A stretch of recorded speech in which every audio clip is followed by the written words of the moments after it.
नाशिकमधील देवळा तालुक्यामध्ये अवकाळी पावसाचा तडाखा बसलाय। वादळी वाऱ्यासह मुसळधार पावसामुळे आंबा कांदा पिकाचं मोठ्या प्रमाणात नुकसान झालंय। पावसामुळे विद्युत पुरवठा सुद्धा खंडित झाला होता।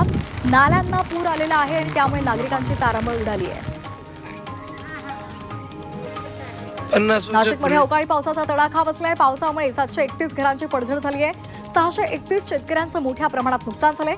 गेल्या 3 दिवसांपासून सुरू असलेल्या अवकाळी पावसामुळे 511 हेक्टर क्षेत्र बाधित झालंय। नाशिकच्या येवल्यामधील सावखेडा इथे जोरदार पावसानं हजेरी लावली आहे। या पावसामुळे वातावरणात गारवा निर्माण झालाय, त्यामुळे उकाड्यापासून हैराण झालेल्या नागरिकांना काहीसा दिलासा मिळालाय। मात्र भाजी विक्रेत्यांचे हाल झाले। नाशिकच्या चांदवडमधील रंगमहालमध्ये 6व्या साहित्य संमेलनाच्या नियोजनासंदर्भात बैठक झाली। या बैठकीमध्ये 6व्या आदिवासी धनगर साहित्य संमेलनाचं यजमानपद चांदवडला देण्याचं ठरलेलं आहे। याच ठिकाणी आदिवासी धनगर साहित्य संमेलन घेण्याची मागणी करण्यात आली होती।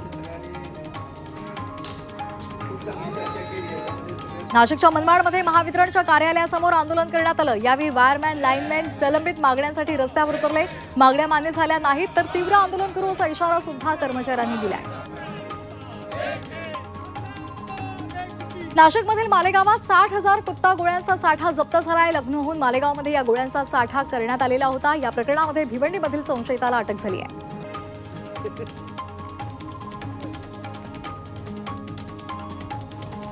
नाशिकच्या मनमाडमध्ये पोलिसांनी दुचाकी चोरट्यांवर कारवाई केली। या प्रकरणामध्ये दुचाकी चोरणाऱ्या टोळीतील 2 आरोपींना अटक झाली आहे। तसंच या कारवाईमध्ये आरोपींकडून 25 दुचाक्या जप्त केल्या आहेत।